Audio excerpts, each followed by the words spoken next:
సిరీస్లో ఇది మూడో వైట్ పేపర్. రాష్ట్ర ప్రజలందరికీ కూడా మనస్ఫూర్తిగా నా నమస్కారాలు, అభినందనలు, శుభాభినందనలు. ఈరోజు రాష్ట్ర భవిష్యత్తు కోసం 5 సంవత్సరాలు ఏం జరిగింది, మళ్ళీ సమిష్టిగా మనందరం ఏ విధంగా ఇవన్నీ రివైవ్ చేసుకోవాలి. ఆ రోజు ఎన్నికల ముందు మేము ఒకటే చెప్పాం, ప్రజలు గెలవాలి, రాష్ట్రం నిలబడాలి. ప్రజలు గెలిపించారు, ప్రజలు గెలిచారు. వాళ్ళ మనోభావాల్ని, అదే మరిగా వాళ్ళ యాస్పిరేషన్స్ని మేము గౌరవించాల్సిన అవసరం ఉంది, సాధించాల్సిన అవసరం ఉంది. అయితే ఈరోజు రాష్ట్రంలో ఉండే ప్రత్యేకమైన పరిస్థితులు కూడా రోజు రోజుకు ఎంత తవ్వితే అంత భయంకరంగా కనపడొస్తున్నాయి. ఎంత లోతుందో మాకే తెలియదు. ఓసారి చెప్తారు సముద్రంలోకి దిగితే తప్ప లోతు తెలియదని. ఆ పరిస్థితిలో ఉంది. ఇది ఒక డిపార్ట్మెంట్ని కాదు, అన్ని డిపార్ట్మెంట్లో ఇదే పరిస్థితి ఉంది. అయితే ఎవరైతే మమ్మల్ని గౌరవించి మా మీద నమ్మకం పెట్టుకుని ఒక హిస్టారికల్ విక్టరీకి దోహదపడ్డారో వాళ్ళ కాన్ఫిడెన్స్ తీసుకొని ఎప్పటికప్పుడు అన్ని విషయాలు కూడా వాళ్ళకి చెప్పి మళ్ళీ ఏం చేయాలని చేయడం కోసమే ఈ ఎక్సర్సైజ్ స్టార్ట్ చేశాం. 1కి 10 సార్లు మేము చెప్పాల్సిన అవసరం ఉంది, అందరూ కూడా ఆలోచించాల్సిన అవసరం ఉంది. ఫైనల్గా ఏ విధంగా నిర్ణయాలు చేసి ఈ యొక్క వ్యవస్థని ఘాట్లో పెట్టాలి, ఆర్థిక వ్యవస్థను మళ్ళీ ఏ విధంగా పరిపుష్టి చేయాలి, మళ్ళీ అటు సంక్షేమం ఇటు అభివృద్ధి రెండు కూడా సమాంతరంగా ఏ విధంగా తీసుకుపోవాలనో ఆ ఎక్సర్సైజ్ స్టార్ట్ చేశాం. అందుకే మూడో వైట్ పేపర్ ఇది. అది కూడా చాలామందికి వైట్ పేపర్ అంటే మాకేంటి సంబంధం అనుకుంటారు. ఇవన్నీ వాస్తవాలు మీ ముందర పెట్టడం, యథార్థాలు మీకు తెలియజేయడం. మీరందరూ కూడా ఎన్ని పనులున్నా కామన్ మ్యాన్ కూడా, మామూలు పేదవాడు కూడా దృష్టి పెట్టవలసిన అవసరం ఉంది. ఎప్పుడు కూడా ఒక పరిపాలన అంటే సమర్థవంతమైన పాలన ఉంటే ఆ సమర్థవంతమైన పాలన వల్ల మెరుగైనటువంటి ప్రయోజనాలు పేదవాళ్ళకు కలుగుతాయి. దానివల్ల వాళ్ళ కష్టానికి తోడుగా మేము చేసే పనుల వల్ల కూడా వాళ్ళకు లాభం వస్తుంది. అట్లా కాకుండా పేదవాళ్ళ ప్రభుత్వంతో మాకు సంబంధం లేనుకుంటే, ఒక బాధ్యత లేకుండా ఆలోచిస్తే వచ్చే కష్టాలకు కూడా మనం భరించాల్సి వస్తుంది. దానికి ఒక ఉదాహరణ పేదవాడికి ఏ విధంగా నష్టం జరుగుతుందో అన్ని విషయాల్లో ఉంది. ఇందులో కూడా మీరు ఒకసారి ఆలోచిస్తే ప్రజలందరికీ అర్థమవుతుంది. నేను ఒకటే చెప్తున్నా, పదే పదే మీలో చైతన్యం తేవడానికి, మీకు అర్థం కావడానికి, మీ భవిష్యత్తుతో వీళ్ళు ఏ విధంగా ఆడుకున్నారు, మీ భావితరాల, మీ పిల్లల భావితరాల భవిష్యత్తు పైన ఎట్లా వీళ్ళు దెబ్బతీశారు అనే విషయాలు చెప్పడం నా బాధ్యత. అవి చెప్పి మీలో కూడా మీ ఆలోచనలు కూడా తీసుకొని, సామాన్య ప్రజానికం ఆలోచన తీసుకుంటాం, మీడియా ఆలోచన తీసుకుంటాం, బయట ఇంటలెక్చువల్స్ ఆలోచన తీసుకుంటాం. మళ్ళీ ఒక మెరుగైన పాలన ద్వారా మళ్ళీ రాష్ట్రాన్ని ముందుకు తీసుకుపోవడం కోసం ఈ ఎక్సర్సైజ్ చేస్తున్నాం. ఈరోజు అతి ముఖ్యమైన సబ్జెక్ట్ ఇది. పవర్, విద్యుత్ శక్తి. కరెంటు లేనిదే ఈరోజు ఎవ్వరి జీవితాలు కూడా, ప్రతి ఒక్కరి జీవితాలు, ప్రతి ఒక్క రంగం పవర్తో ముడిపడి ఉంది, విద్యుత్ శక్తితో ముడిపడి ఉంది. దీన్ని ఎంత సమర్థవంతంగా మనం అమలు చేసుకోగలిగితే అంత మెరుగైన జీవన ప్రమాణాలు, అదే మరిగా మనకు అన్ని విధాల లాభం జరిగే పరిస్థితి వస్తుంది. గత చరిత్ర కూడా ఒక స్లైడ్లో నేను చెప్పిన తర్వాత మొత్తం డీటెయిల్స్గానే వస్తాను. నెక్స్ట్, ఇది మీరు ఇక్కడ చూస్తే 95-2004 నేను మొట్టమొదటిసారిగా ముఖ్యమంత్రి అయినప్పుడు పవర్ సెక్టర్ రిఫార్మ్స్ 1.0 తీసుకొచ్చాం. That was the beginning. ఈ దేశంలో ఎవ్వరూ చేయలేనప్పుడు ఒక్క ఒరిస్సానే పవర్ సెక్టర్ రిఫార్మ్ తీసుకొచ్చి ఫెయిల్ అయ్యి వదిలిపెట్టారు. అప్పుడు నేను పవర్ సెక్టర్ రిఫార్మ్స్కి వెళ్ళాను. ఆ పవర్ సెక్టర్ రిఫార్మ్స్ వచ్చినప్పుడు దాన్ని మళ్ళీ మీకు ఎక్స్ప్లెయిన్ చేస్తాను. 2014 నుంచి 2019 మళ్ళీ నేను వచ్చే కొద్దికి నాకు 22.5 మిలియన్ యూనిట్లు కరెంటు కొరత, వారసత్వం. అప్పుడే 2.0. ఈసారి సోలార్, విండ్, ఇన్నోవేటివ్ పవర్ కోసం ముందుకు పోయాం. అవి కూడా ఈ విధంగా వచ్చాయి, మీకు ఎక్స్ప్లెయిన్ చేస్తాం. 19-24 phenomenal increase in power tariff. నేను ఎన్నికల ముందు చెప్పాను, కరెంటు ఛార్జీలు పెంచకుండా వినూత్నమైన ఆలోచనలతో ఏ విధంగా చేయాలనో చేసి చూపిస్తానని చెప్పాను. వీళ్ళు వస్తానే విపరీతంగా పెంచేశారు. ఇంకొక పక్కన ఏదైతే 19-24లో అప్పులు కూడా విపరీతంగా పెరిగిపోయినాయి. 1,29,000 కోట్ల రూపాయలు అప్పు ఉన్నాయి ఇప్పుడు. నేను డీటెయిల్స్ మీకు ఎక్స్ప్లెయిన్ చేస్తాను, ఇంకా ఎక్కువ అవుతాయి. ఇంకొక పక్కన 19-24 ఇన్ఎఫిషియెంట్ గవర్నెన్స్ వల్ల ఒక చేతగాని వ్యక్తి, ఒక అహంకారంతో విర్రవీగే వ్యక్తి వ్యవస్థల్ని ఏ విధంగా నాశనం చేస్తాడో ఇందులో మీరు చూస్తారు. ఒక అసమర్థుడు, ఒక అహంకారి, రెండూ కలిస్తే రాజకీయాలకు తగని వ్యక్తి అనేది కూడా మీరు అందరూ గుర్తుపెట్టుకోవాలి. అలాంటి వ్యక్తి వల్ల సమాజం ఏ విధంగా అతలాకుతలం అవుతుంది, అందరికీ ఏ విధంగా ఇబ్బందులు వస్తాయనే విషయం కూడా మనం గుర్తుపెట్టుకోవాల్సిన వస్తుంది. మీరు ఈ ఫ్యాక్ట్ చూస్తే రాష్ట్రంలో ఉండే ప్రజలందరినీ కోరుతున్నాం, రాగద్వేషాలకు అతీతంగా ఆలోచించండి. ఏదో మీకుండే సిద్ధాంతాలు లేకుంటే కులమో మతం కాకుండా ఇంపార్షియల్గా మీరు ఆలోచిస్తే మీకే అర్థమవుతుంది ఎంత నష్టపోయాము. వే ఫార్వర్డ్ ఏం చేయాలని కూడా ప్రజలకు ఎక్స్ప్లెయిన్ చేయడం ప్రయత్నం చేస్తాను. ఇంకా సజెషన్ తీసుకుంటాం, దానిపైన ముందుకెళ్తాం. నెక్స్ట్ ఫస్ట్లో 95-2004 ఇప్పుడుండే పవర్ సెక్టర్ రిఫార్మ్స్ అన్నీ ఆ రోజు అమలు చేసిన పవర్ సెక్టర్ రిఫార్మ్స్.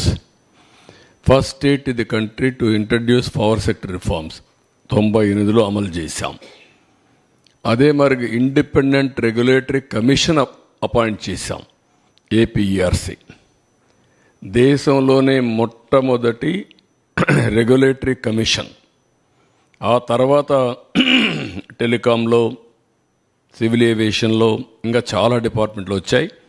దేశంలోనే రిఫార్మ్లో మొట్టమొదటి రెగ్యులేటరీ కమిషన్ పవర్ సెక్టర్లో వచ్చింది. అది కూడా మన ఆంధ్రప్రదేశ్లో వచ్చింది. ఈ రిఫార్మ్ ఫలితమే జనరేషన్ కంపెనీలు, ట్రాన్స్మిషన్ కంపెనీని, డిస్ట్రిబ్యూషన్ కంపెనీస్ ఒకప్పుడు 5 ఉండేటివి, ఇప్పుడు 3 ఉన్నాయి. కంబైన్డ్ ఆంధ్రప్రదేశ్లో 5 డిస్ట్రిబ్యూషన్ కంపెనీస్ ఉండేటివి. హైదరాబాద్, వరంగల్, తెలంగాణకి వెళ్ళిన తర్వాత ఉత్తరాంధ్ర, ఇక్కడ వచ్చే కొద్దిగా విజయవాడ, ఇక్కడ వచ్చే తిరుపతి, ఒకప్పుడు అనంతపురం ఉండేటివి. ఇన్ని 3 ఉన్నాయి. ఇప్పుడు 3 ఉన్నాయి. ఇప్పుడు ఇంకా నేను స్టడీ చేసుకుంటున్నా, వల్ల సబ్జెక్ట్ రీకలెక్ట్ చేసుకోవడం. ఇక్కడికి వచ్చేటప్పుడు ఎనర్జీ డెఫిషిట్ రెడ్యూస్ టు 1.5 2003-04 వచ్చాం. Compare to 7.1% at national level ఉండేది. అంటే ఆల్మోస్ట్ ఆల్ పవర్ సర్ప్లస్కు 2003-04 రీచ్ అయ్యాం. అంత మునుపైతే హైదరాబాద్లో కమ్యూనిస్టులు ఇక్కడ ఉంటారు, ఒకరిద్దరు మీడియా వాళ్ళు, రాఘవరెడ్డి ఉండేవాళ్ళు. ఏప్రిల్ వస్తే అసెంబ్లీ బడ్జెట్ సమావేశాలు 40-45 రోజులు. 45 రోజులు ఆయన నల్గొండ నుంచి మొత్తం మనుషులు తీసుకొచ్చి ఏపీఎస్సీబీ ఖైరతాబాద్లో మెయిన్ రోడ్డు అక్కడ పెట్టేసేవారు. అసెంబ్లీ మొత్తం స్టాల్వ్ అయిపోయేది. ఆ రోజంతా చర్చ దానిపైనే ఉండేటివి. ఈ విధంగా సమ్మర్ వస్తే నేనైతే అసెంబ్లీ నుంచి ఒక 1 స్టేజ్లో 95లో నేరుగా హెలికాప్టర్ వేసుకుపోయి ఆ ఎండిపోయిన పంటలు చూసి మళ్ళీ వచ్చి అసెంబ్లీకి సమాధానం చెప్పిన రోజులు ఉన్నాయి. అలాంటి సందర్భాలు చాలా ఉన్నాయి. అక్కడి నుంచి 2003-4లో మనం ఇది చేసాం. ఒక మాటలో చెప్పాలంటే నా పవర్ పోయింది, కానీ పవర్ సెక్టర్ రిఫార్మ్స్ వల్ల దేశం బాగుపడింది. 2004లో మేజర్గా అందరూ నన్ను వ్యతిరేకించి ఆ రోజు అప్రతిష్ట పాలు చేస్తే గవర్నమెంట్ పోగొట్టుకున్నాం. కానీ ఒక తృప్తి, నేను చేసిన పవర్ సెక్టర్ రిఫార్మ్స్ శాశ్వతం, దేశం బాగుపడింది, మన రాష్ట్రం కూడా బాగుపడే పరిస్థితికి వచ్చింది. ట్రాన్స్మిషన్ లాసెస్ ఒకప్పుడు 35% చూపించేవాళ్ళు, అది కూడా 38% కూడా లేదు. నేను వచ్చిన తర్వాతనే ఎనర్జీ ఆడిటింగ్ పెట్టాం. రిఫార్మ్స్లో భాగంగా అవన్నీ స్ట్రీమ్ లైన్ చేశాం. అది 20%, 23% 2003-4 తీసుకొచ్చాం. మళ్ళీ రెండోసారి వచ్చినప్పుడు 7-8% తీసుకొచ్చాం. నేను ఎప్పుడు ప్రపంచం అంతా చూసి 2-3% రావాలని చెప్పేవాడిని. ఆ విధంగా మొత్తం ట్రాన్స్మిషన్ లాసెస్ కానీ డిస్ట్రిబ్యూషన్ లాస్ కానీ పెద్దగా ఎత్తుగా తగ్గించాం. Next 14-19 power sector reforms 2.0. ఇక్కడ గ్రోత్, డిమాండ్ అండ్ కన్జంప్షన్ రెండు చూసుకున్న తర్వాత ఫస్ట్ టైం మీరు చూస్తే 22.5 మిలియన్ యూనిట్లు కరెంటు కొరత బై డిసెంబర్ 2014కి పవర్ మేనేజ్మెంట్ చేశాం. అక్కడి నుంచి బై జనవరి 2018కి అంత సర్ప్లస్ తీసుకొచ్చాం. ఇక్కడ మీరు చూస్తే పీక్ డిమాండ్ 6,784 మెగావాట్ల నుంచి 9,453 మెగావాట్లకు పెంచాం, 39%. కన్జంప్షన్ 40,174 మిలియన్ యూనిట్ల నుంచి 54,555 మిలియన్ యూనిట్లు పెంచాం, 36%. No power cuts, no tariff increase, no quality problems. Quality power ఇచ్చాం. పవర్లో మనం గుర్తుపెట్టుకోవాల్సింది, లో వోల్టేజ్ ఉన్నా బల్బులు కాలిపోతాయి, హై వోల్టేజ్ ఉన్నా కాలిపోయే పరిస్థితి వస్తుంది. అలాంటి పవర్ సప్లై చేయగలిగాం. Per capita consumption grow at 1003 యూనిట్ల నుంచి 1,234 యూనిట్లు పెంచగలిగాం, 23%. ఆల్ ఇండియా లెవెల్లో 1010 నుంచి 1,181 పెంచారు, 17%. గవర్నమెంట్ ఆఫ్ ఇండియా ప్రోగ్రామ్స్ అన్నీ తీసుకున్నాం. ఐపీడిఎస్, DDU-GYA, Uday, power for all, ఇవన్నీ తీసుకొని ఒక 5,000 కోట్ల రూపాయలు గ్రాంట్ తీసుకొచ్చాం గవర్నమెంట్ ఆఫ్ ఇండియా నుంచి. ఫస్ట్ మూవర్ అడ్వాంటేజ్ పెట్టి అవన్నీ తీసుకొచ్చాం. అంత మునుపు కూడా వరల్డ్ బ్యాంక్ గ్రాంట్ తీసుకొచ్చాం. నేను సీఎంగా దిగిపోయిన తర్వాత రాజశేఖర రెడ్డి సీఎం అయితే 2,500 కోట్లో 3,000 కోట్లో నేను తీసుకొచ్చిన పవర్ సెక్టర్ రిఫార్మ్స్ బెనిఫిట్ అతనికి వచ్చింది. ఆ రోజు జరిగింది. ఇక్కడ మీరు చూస్తే కొత్తవి న్యూ థర్మల్ యూనిట్స్ 2 ప్రారంభించాం. 1 VTPS, 2 కృష్ణపట్నం. ఇంకొక పక్కన ఎనర్జీ ఎఫిషియన్సీ ఇంప్లిమెంటేషన్లో అందరూ రెడీనెస్లో వరల్డ్ బ్యాంక్ కూడా నెంబర్ 1 ప్లేస్ ఇచ్చారు, ఫస్ట్ ర్యాంక్ ఇచ్చారు. నెక్స్ట్ ఇక్కడ మీరు చూస్తే ఏపీ జెన్కో ఇన్స్టాల్డ్ కెపాసిటీ 4,114 మెగావాట్ల నుంచి 3,099 మెగావాట్లు పెంచాం, 75% పెరిగింది, 7,213 మెగావాట్లు అయింది.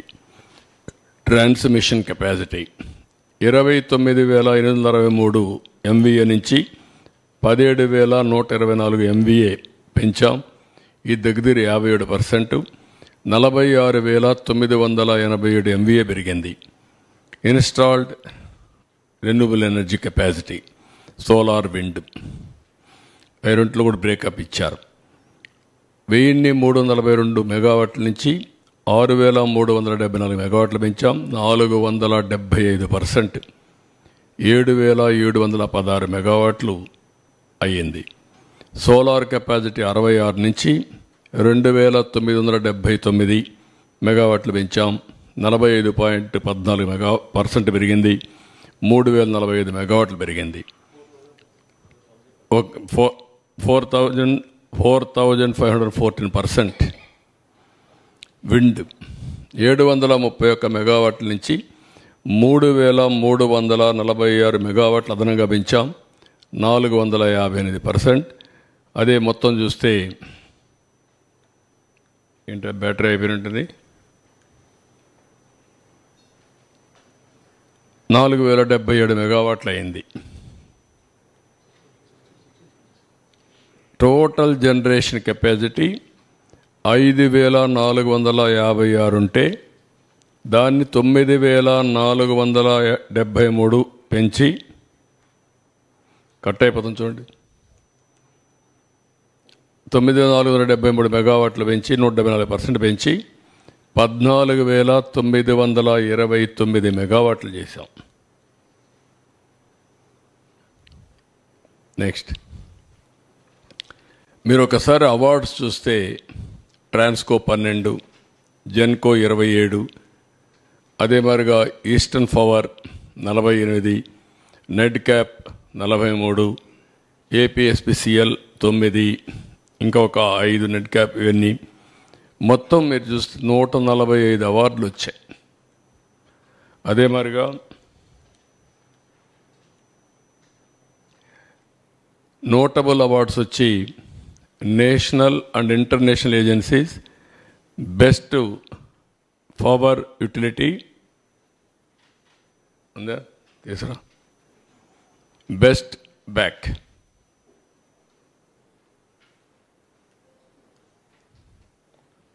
చూసుకోండి, జాగ్రత్త చూసుకోండి.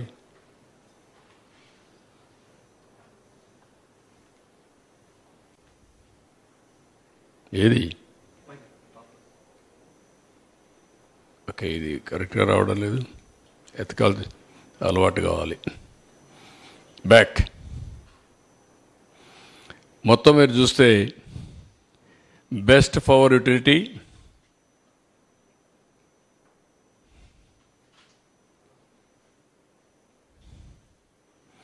పవర్ జనరేషన్లో best performing transmission utility in the country, best state of India for energy security, governance and sustainability, ఇవన్నీ వచ్చే పరిస్థితి వచ్చింది. నెక్స్ట్ ఇక్కడ 1924 అది గత వైభవం, ఇది జరిగినటువంటి డ్యామేజ్. ఇక్కడ మీరు చూస్తే బ్రాడ్గా ఫిగర్స్లో మీరు ఒకసారి చూస్తే చూడండి, మీరు ఇది కూడా నువ్వు ఆపరేషన్ పెట్టినావు,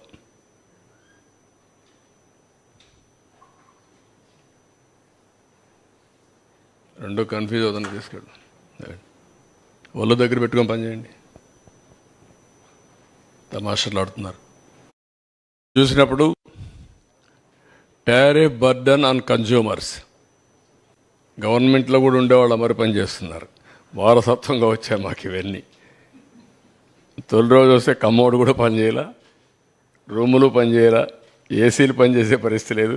ఇక్కడ ఎవడో పట్టించుకున్న నాదుడు కనపడలేదు కాగా, అట్లా తయారైపోయారు. మన రూమ్లో కూడా ఏం పని చేయకుండా ఉండే పరిస్థితి వచ్చేసింది. ఆ రూమ్కి ఎవరు వచ్చినట్టు లేరు, వీళ్ళకందరికీ ఇంకా పాత వాసన అట్నే ఉంది.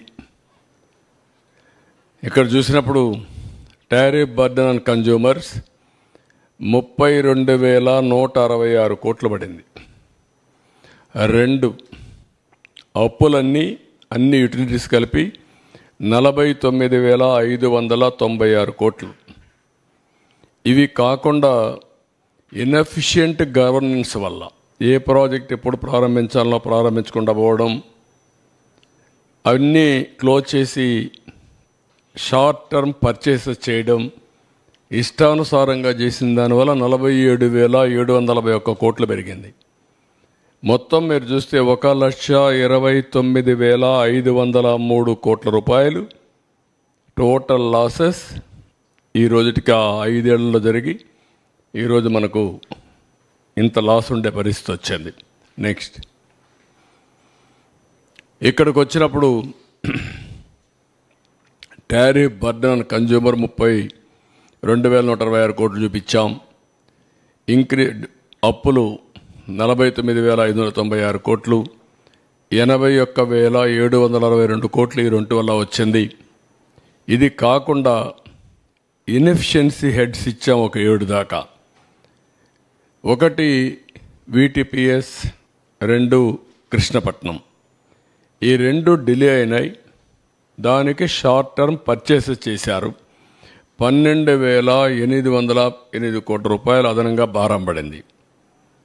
పోలవరం హైడ్రో ఎలక్ట్రిక్ ప్రాజెక్ట్ని టెండర్ మార్చారు, కొత్త ఏజెన్సీకి ఇచ్చారు. అది 23కి కావాల్సింది 26కి వెళ్ళింది. దానివల్ల 4,737 కోట్లు పెరిగింది. Additional impact of power, short term power purchase అందులో కవర్ అయింది కాకుండా చూస్తే 2,691 కోట్లు పెరిగింది. 7,000 మెగావాట్లు సోలార్ పవర్ ఫ్రమ్ సెకీని తీసుకుంటామని చెప్పి ఒప్పందం చేసుకున్నారు. దానికి సంవత్సరానికి 3,850 కోట్లు, 25 ఏళ్ళు ఒప్పందం. అది అదనంగా 25 ఏళ్ళు పడుతుంది. ఇంకా రాబోయే రోజులు ఇంకా స్టార్ట్ కాలేదు, అది ఎప్పటి నుంచో స్టార్ట్ అవుతుంది కూడా చూపిస్తాను. తర్వాత interest burden due to borrowings 10,892 కోట్లు పడింది. Accumulated losses due to poor performance of discoms and also APPDCL 9,618 కోట్లు. బ్యాకింగ్ డౌన్ ఆ పవర్ స్టేషన్ని కెపాసిటీ తగ్గించడం, నిలిపేయడం, ఆ టైంలో షార్ట్ టర్మ్ పర్చేసెస్ కొనడం, ఇలాంటి కొన్ని చేశారు.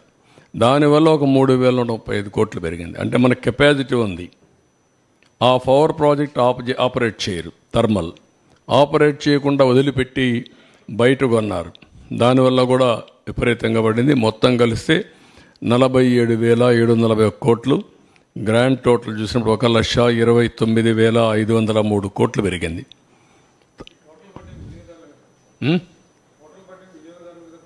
అందరికీ వాళ్ళ మీద కదా, ఎవరైనా సరే ట్యాక్స్ పేయర్స్ మనే కదా. ఇది ఒక అసమర్థ ప్రభుత్వం వస్తే ఏ విధంగా అవుతుంది, రాష్ట్రానికి ఏ విధంగా భారం అవుతుంది, ప్రజలకు ఏ విధంగా శాపంగా మారుతుందో ఇదొక కేస్ స్టడీ. చదువుకున్న వాళ్ళు మీరు గుర్తుపెట్టుకోవాల్సిన అవసరం ఉంది.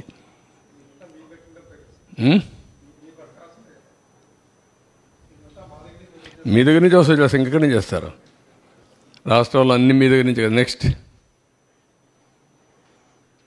ఇక్కడ మీరు చూస్తే 1924 ఇన్వెస్టర్స్ కాన్ఫిడెన్స్ పోయింది, బ్రాండ్ ఇమేజ్ దెబ్బతినింది. ఇక్కడ సోలార్ విండ్కి PPLని రీనెగోషియేట్ చేస్తామన్నారు. సోలార్ విండ్ PPS అన్ని లీగల్ ఛాలెంజెస్ అన్ని తీసుకొచ్చారు. ఏపీ హైకోర్టు అవన్నీ చెప్తూ క్వశ్చన్ లేదు, మీరు పే చేయాలని. వీళ్ళు వాడుకోకుండా ఉన్నదాన్ని కోర్టు ఆదేశాలతో ఫిక్స్డ్ ఛార్జెస్ పే చేయాల్సి వచ్చింది. ఇప్పుడు సోలార్ కానీ వాడుకుంటే ఆ కరెంటు మనకు వచ్చేది, వీళ్ళు వాడుకోలేదు, వాడుకోకుండా రిజెక్ట్ చేశారు. కోర్టు ఏం చెప్పింది, అవన్నీ కుదరవు, మీరు పే చేయాలంటే వాడుకోని కరెంటుకి 9,000 కోట్లు పే చేశారు. Apex operational expenditure 9,000. మీరు అందరూ గుర్తుపెట్టుకోవాలి, ఎప్పుడు కూడా పవర్లో సోలార్లో ఆపరేషన్ ఎక్స్పెండిచరే మొత్తం. ఇది క్యాపిటల్ ఎక్స్పెండిచరే. Operation expenditure zero. ఎందుకంటే ఎండకు పెడతాం, రా మెటీరియల్ అవసరం లేదు, కరెంట్ ఉత్పత్తి అవుతుంది, అక్కడి నుంచి ట్రాన్స్మిషన్కి వెళ్ళిపోతుంది. 9,000 కోట్ల రూపాయలు పే చేశారు. Removal of incentives already announced in earlier పాలసీస్లో 15, 18 ఎక్సెట్రా అన్నీ వచ్చాయి. 21 విండ్ మిల్స్ PPAలు అవన్నీ అగ్రిమెంట్స్ ఇది చేశారు. అవన్నిటి వల్ల కూడా మళ్ళీ APRC క్యాన్సిల్ చేసి 21 విండ్ దీన్ని ఇది చేశారు. హైకోర్టు డైరెక్ట్ చేసింది, వాళ్ళకు కూడా పే చేయాలని చెప్పారు. మొత్తం కూడా this is the burden. Next ఇంకొక పక్కన మీరు చూస్తే cancellation of contracts AP Transco with CRDA contract work వచ్చి 1,315 కోట్లు. అప్పటికి ఎక్స్పెండిచర్ పెట్టింది 406 కోట్లు. ఇప్పుడు అడిషనల్గా అయ్యేది 280 కోట్లు అవుతుంది. ఇప్పుడు ఎస్టిమేట్ చూస్తే 1,190 కోట్లు. అంటే ఈ వర్క్ క్యాన్సిల్ చేసిన దానివల్ల రాజధానిలో 281 crores, అడిషనల్గా 280 కోట్లు అడిషనల్ ఎక్స్పెండిచర్ అవుతుంది ధరల పెరిగిన దానివల్ల. ఇంకొక పక్కన ఇది బ్యాకింగ్ డౌన్ జనరేటర్స్. ఇది ఏం చేశారంటే విండు, సోలార్ పవర్ రెండు కూడా 500 కోట్లు కన్జ్యూమర్ స్పెండింగ్ ఉంది కమిషన్ అక్కడ అప్పుడు ఆపరేట్ చేయకుండా పోయిన దానివల్ల. హిందూజా ప్రాజెక్ట్ నాట్ షెడ్యూల్డ్, వాళ్ళు కూడా షెడ్యూల్ చేయకుండా పోయే కొందికి సుప్రీంకోర్టుకు పోతే వాళ్ళు ఇచ్చారు, కంపల్సరీగా పే చేయమంటే 1235 కోట్లు పే చేసే పరిస్థితికి వచ్చారు. ఇంకొక పక్కన ఏపీ జెన్కో నేను చెప్పాను, ఆ కంపెనీస్ 1922 వరకు క్లోజ్ చేశారు. షార్ట్ టర్మ్ అంటే తాత్కాలికంగా కరెంట్ అంతా ఓపెన్ మార్కెట్లో కొన్నారు, దానికి అడిషనల్గా బర్డన్ అయింది. నెక్స్ట్ ఇక్కడ ఇవన్నీ కలిపితే మీరు చూస్తే tariff increase 16,699, true up or fuel surcharge. నాకు ఇవన్నీ కొత్త పదాలు, అప్పట్లో లేవు నేను ఉన్నప్పుడు. నేను కరెంట్ ఛార్జ్ ఒకటే వేసేవాళ్ళం. ఇన్నోవేటివ్లో వచ్చారు వీళ్ళు, తెలివినంతా ఉపయోగించారు. అందుకే ఇక్కడికి వస్తే true up or fuel surcharge అన్నాడు, 5,886 కోట్లు వేశారు. ట్రూ అప్ ఛార్జెస్ అన్నారు, 3,977 కోట్లు వేశారు. ఎలక్ట్రిసిటీ డ్యూటీ 5,604 కోట్లు అయింది, ఒక యూనిట్కి ₹1 వేశారు. ఆ డబ్బులు ఎవరికి పోవాలి? ఎలక్ట్రిసిటీ డ్యూటీ యూటిలిటీకి పోవాలి, గవర్నమెంట్ తీసుకున్నారు. గవర్నమెంట్ ఇవ్వవలసినటువంటి టారిఫ్ వేరియేషన్ ఉంటుంది, అగ్రికల్చర్కు మేము గ్యారంటీ ఇస్తాం, అది గవర్నమెంట్ పే చేయాలి, అది పే చేయలేదు. గవర్నమెంట్ పే చేయాల్సింది పే చేయలేదు, ఎలక్ట్రిసిటీ డ్యూటీ వేసి ఇందులో ఆదాయం సంపాదించుకున్నాడు గవర్నమెంట్. మళ్ళీ అలాంటి వేరియేషన్ చేశారు. టోటల్గా వచ్చే కొందికి 32,166 కోట్లు అయింది. ఇందులో మీరు చూస్తే 8,180 కోట్లు ఒక్క డొమెస్టిక్ కన్జ్యూమర్స్ పైన పడింది. ఆవరేజ్ టారిఫ్ డొమెస్టిక్ కన్జ్యూమర్స్ మీరు చూస్తే ₹3.87 నుంచి ₹5.63 పెరిగింది. అంటే 45% డొమెస్టిక్ అంటే ఇంటికి వాడేవాళ్ళపైన కరెంట్ ఛార్జీ పెరిగాయి. పూర్ కన్జ్యూమర్స్ ఎక్కువ సఫర్ అయ్యారు, పేదవాళ్ళ మీద భారం ఎక్కువ పడింది. అంటే 78-98% వాళ్ళ మీద పెరిగింది.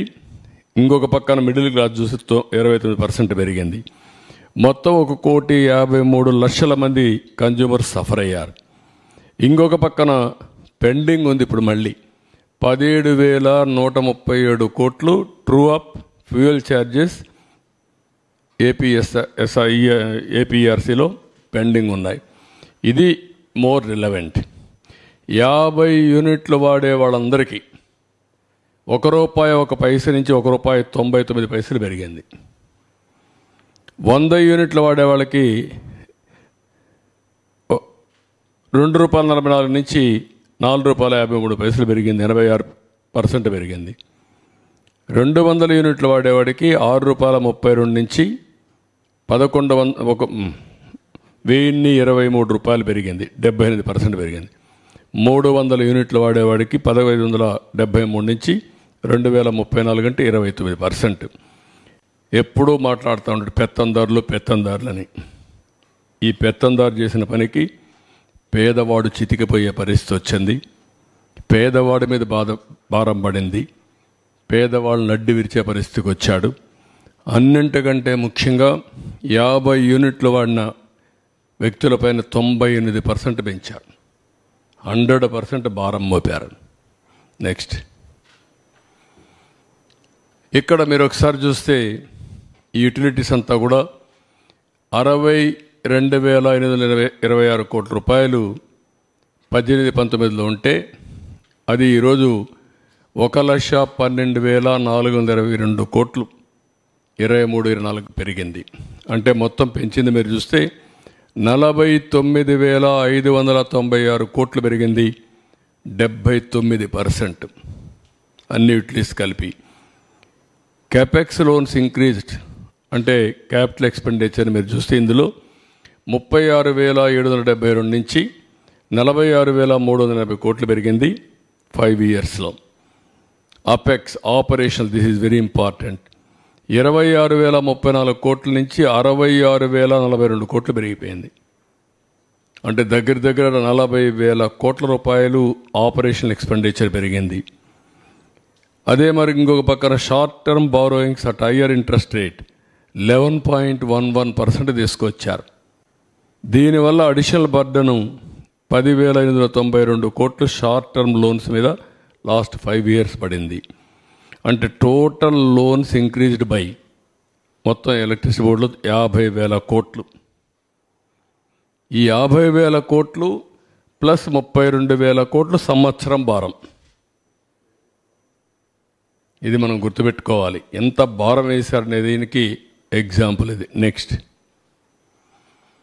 ఇక్కడ ఇవన్నీ కూడా దీనికి రావాల్సిన డబ్బులు ఎలక్ట్రిసిటీ డిపార్ట్మెంట్కి కానీ యూటిలిటీస్కి కానీ గవర్నమెంట్ సబ్సిడీ అంత మునుపు కూడా ఉండేది, కొంత పెండింగ్ 7,680 కోట్లు ఉంటే అది 12,681 అయింది, 65% పెరిగింది. డిపార్ట్మెంట్స్ అన్ని అరియర్స్ 5,205 నుంచి 15,157 కోట్లు పెరిగింది, 188% పెరిగిపోయింది. ట్రూ అప్ ఫ్యూయల్ ఛార్జెస్ 17,137 కోట్లు ఇప్పుడు కూడా ఈఆర్సీ నుంచి ఎలక్ట్రిసిటీ కమిషన్ నుంచి రావాలి. అదర్ గవర్నమెంట్ రిసీవబుల్స్ 7,116 కోట్లు పెండింగ్ ఉన్నాయి. తెలంగాణ నుంచి 7,703 కోట్లు డ్యూస్ ఉన్నాయి. ఇవన్నీ చూస్తే మొత్తం కూడా 52,091 కోట్లు అందులో ఇంకా 1-2 అడిషనల్గా వచ్చాయి.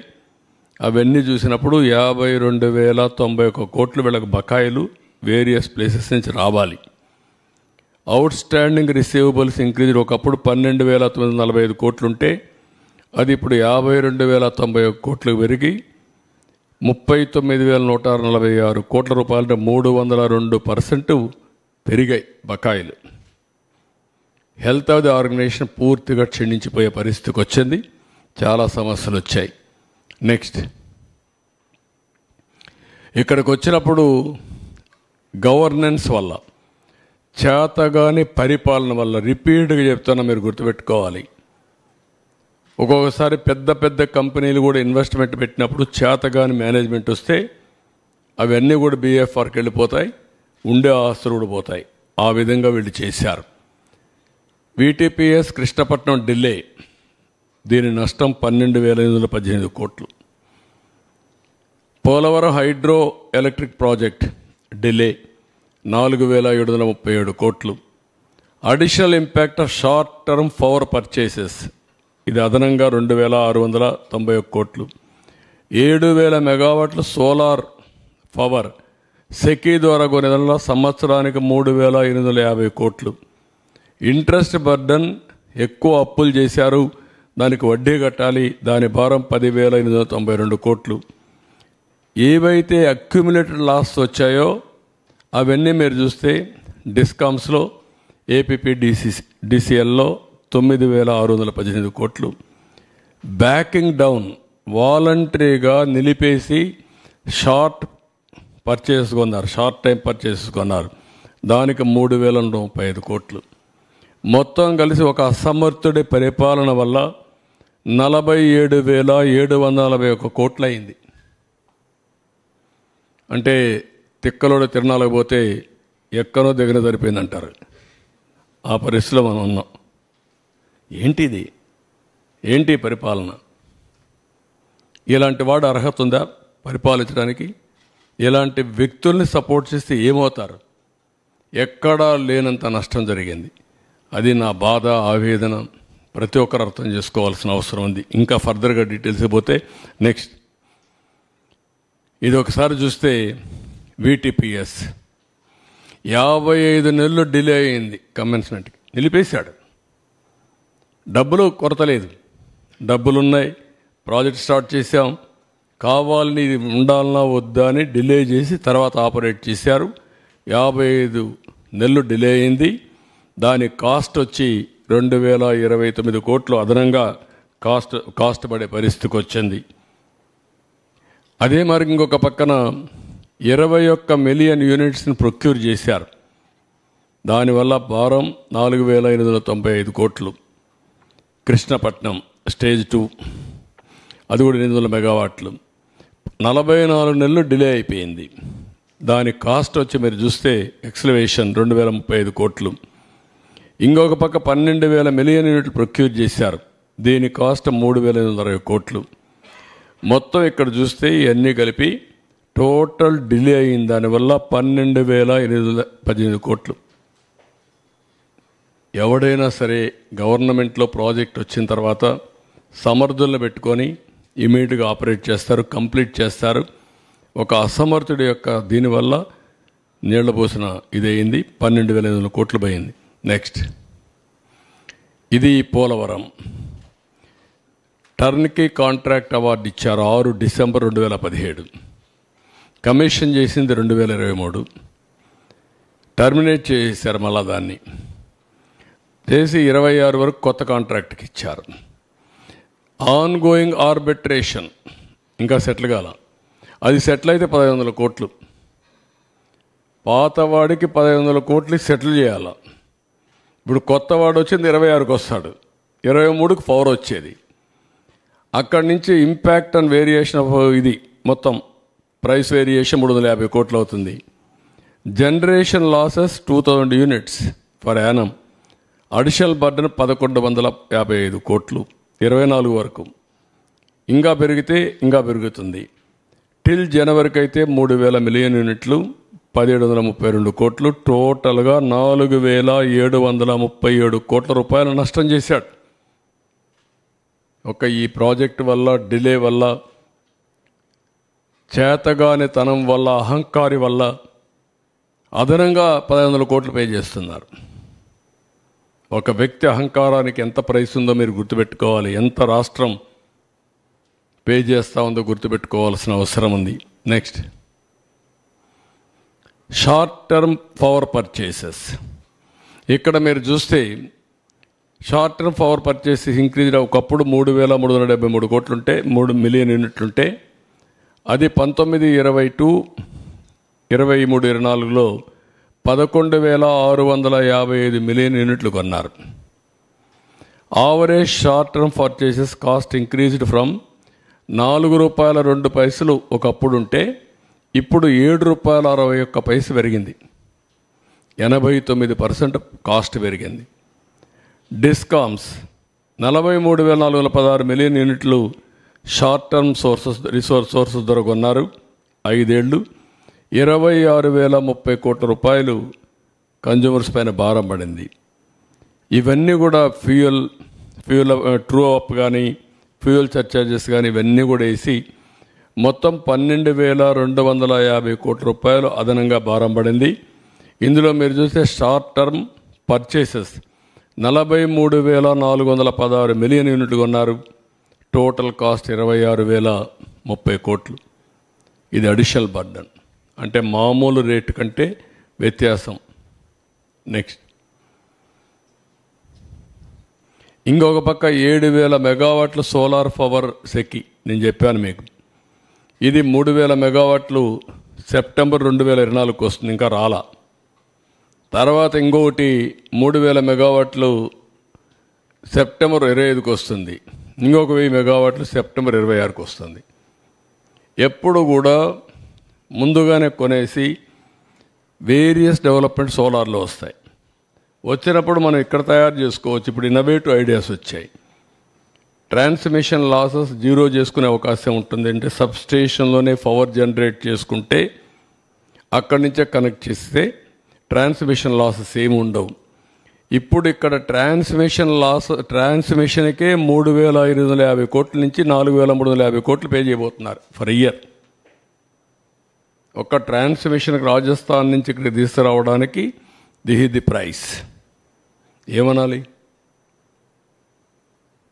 ఆశ్చర్యం వేస్తుంది ఇలాంటి నిర్ణయాలు చేశారు. అది మరికి చూస్తే 5,287 మెగావాట్లు ఇక్కడ విండు లైసెన్స్ అగ్రిమెంట్ అయ్యారు. 12,075 మెగావాట్లు సోలార్ అయ్యారు. 12,550 మెగావాట్లు పంప్డ్ స్టోరేజ్కి పర్మిషన్లు ఇచ్చారు. ఒక్కటి కూడా కమెన్స్ కాల. ఇప్పుడు అయ్యే పరిస్థితి కూడా కనపడలేదు. ఇప్పుడు అవన్నీ ఏం చేయాలో చేయాల్సిన అవసరం ఉంది. ఇవన్నీ కూడా దీనివల్ల ఎక్కడికక్కడ అదనపు భారం పడింది. Net present value of addition burden due to the above ఇది కానీ 25 ఏళ్లను చేయాలంటే 62,000 కోట్ల భారం. అక్కడ క్యాలిక్యులేట్ చేసింది ఒక్క సంవత్సరం 3,500 నుంచి 4,300 ఇంటూ 25 సంవత్సరాలంటే 62,000 కోట్ల రూపాయలు కన్జ్యూమర్స్ పైన పడుతుంది. నెక్స్ట్ ఇంకొక పక్కన ఏపీ డిస్కామ్స్ 29,114 నుంచి 34,090 కోట్ల రూపాయలు లాసెస్ పెరిగాయి. Short term power purchases high కాస్ట్తో కొనడం, ఇక్కడి నుంచి గవర్నమెంట్ ఇవ్వాల్సిన సబ్సిడీస్ ఇవ్వకపోయిన దానివల్ల వడ్డీతో రుణాలు తెచ్చుకోవడం. ఇంకొక పక్కన కృష్ణపట్నం 1,565 రూపాయల నుంచి 4,260 కోట్లు పెరిగింది. Delay in commencement stage 2, 3 unit 44 నెలలు ఇది. దానివల్ల అడిషనల్గా 2035 రెండు కలిపి 9,618 కోట్లు పెరిగే పరిస్థితికి వచ్చింది. నెక్స్ట్ అప్పట్లో ఎవ్రీ యూనిట్ మీరు చూస్తే మేము ఉన్నప్పుడు రేటింగ్ అన్నీ ఏ ఉండేటి, క్రిసిల్ కానీ ఏ రేటింగ్ ఏజెన్సీ అయినా ఏలు ఇచ్చేవాళ్ళు. ఇప్పుడు CBDDC BC minus all these things వచ్చే కొందికి అడిషనల్ ఇంట్రెస్ట్ 1.1% పెరిగింది. రేటింగ్ దేనికోసం అంటే క్రెడిబిలిటీ. రేటింగ్ బాగుంటే ఇంట్రెస్ట్ తక్కువ ఇంట్రెస్ట్ మనకు రుణాలు ఇస్తారు. దానివల్ల పెంచిన దానివల్ల మీరు చూస్తే 2,442 కోట్లు అదనంగా అది ఒక భారం పడింది 5 ఏళ్లలో మినిమం. ఇదొక నష్టం. నెక్స్ట్ ఇంకొక పక్కన ఇప్పుడు వీళ్ళు చేసే పని చూస్తూ ఉంటే వీళ్ళ దగ్గరుండే డబ్బుల్ని AP Genco investment and P&G trust and PF trust funds APSBCL bonds కొనుగొన్నారు. ఈ డబ్బులు తీసుకుపోయి బ్రెవరీస్ కార్పొరేషన్లో పెట్టి ఆ డబ్బులు తీసుకుపోయి గవర్నమెంట్లో సబ్సిడీస్ ఇచ్చుకోవడం, ఖర్చులు పెట్టడానికి ప్రయత్నం చేశారు. అంటే ఈ డబ్బులు కూడా రేపు రాకపోతే గోయిందా. అంటే కడాన ఎంప్లాయీస్ యొక్క ప్రావిడెంట్ ఫండ్ నుంచి ఇచ్చే డబ్బులను కూడా వీళ్ళు కొట్టేయాలని ప్రయత్నం చేశారు, డైవర్షన్ చేసేసారు. అంటే ఏమనాలి వీళ్ళందరినీ, అంటే ఎంత నీచంగా ఎక్కడ డబ్బులు దొరికితే అక్కడ కన్నుబడి ఆ డబ్బులు తీసుకుపోయి ఖర్చు పెట్టేసేయడం. ఏపీ ట్రాన్స్కో 379 కోట్లు ఇన్వెస్ట్ చేసింది దాంట్లో. అంటే మొత్తం 2,513 కోట్లు ఇన్వెస్ట్ చేశారు. బాండ్స్కి కూపన్ ఇచ్చారు 8.5%. గవర్నమెంట్ గ్యారంటీ దానికి. మళ్ళీ వీళ్ళు చేసే తప్పుడు పనులకి గవర్నమెంట్ గ్యారంటీ. వీటికన్నిటికి గ్యారంటీ ఇచ్చి అసలు డబ్బులు తెచ్చుకోవాలంటే గ్యారంటీ లేదు. ఒక విషియస్ సర్కిల్ని క్రియేట్ చేసి ఒక విచిత్రమైన పరిస్థితుల్లో పరిపాలన చేశారు. మళ్ళీ ఇప్పుడు చూస్తే డిలే కమెన్స్మెంట్స్ వల్ల 2,566 మెగావాట్ల power projects, power cuts for domestic consumers. ఇప్పుడు పవర్ కట్స్ వచ్చాయి, ఇండస్ట్రీకి వచ్చాయి, కమర్షియల్కి వచ్చాయి.